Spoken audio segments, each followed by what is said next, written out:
喺大館呢個咁有歷史價值嘅古蹟群入邊，提供一個可靠嘅網絡連接，的確係有好多 challenge。加上佢現成嘅地點不能改變，加上佢現成嘅外置天線不能改變，於是乎就發揮到淋漓盡致嘅效果啦。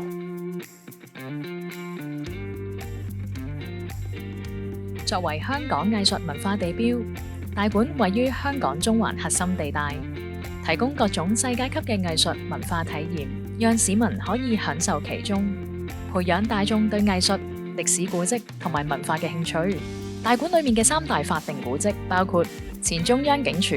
中央裁判司署同埋域多利監獄，係按照最高規格去修復活化嘅工程，歷時10年，令到建築群蛻變成繁囂都會中嘅文化地標，為公眾提供多元化嘅歷史、藝術同埋生活嘅享受，致力通過藝術、文化同保育項目，為社區帶嚟啟發同埋靈感，提供一個充滿活力嘅空間嚟凝聚大眾。然而喺呢一個獨特嘅環境底下，要確保每個人都能夠保持無縫嘅網絡連接，背後其實有好大嘅挑戰。大館咧嗰個建築物嘅佈局啦，甚至乎啲牆嘅厚度咧，都會影響到成個網絡嘅覆蓋。同時，每日嘅訪客人次亦大大提高咗網絡承載嘅要求。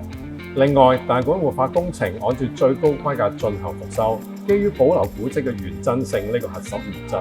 每次喺建築物需要任何改動或者新加設備嘅時候，我哋都需要非常精密嘅計劃同埋實施，務求盡力保留建築物原貌之餘，亦喺科技進步上取得平衡。大館係一個好有歷史文化氣息，同埋要一個保育嘅情況之下，我哋要完成呢個工程。咁我哋 Ruckus 咧就發揮咗有3個技術嘅。第一個技術咧，我哋就叫做 Beamflex， 係一個無線智能天線嘅技術。第二個咧叫做 Channel Fly， 就係點樣令到我哋啲頻道可以令到可以編排到唔會有干擾。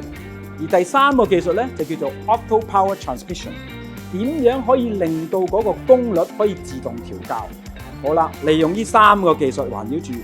放落我哋啲 Indoor AP 度，放落我哋啲 Outdoor AP 度，加上佢現成嘅地點不能改變，加上佢現成嘅外置天線不能改變，於是乎就發揮到淋漓盡致嘅效果啦。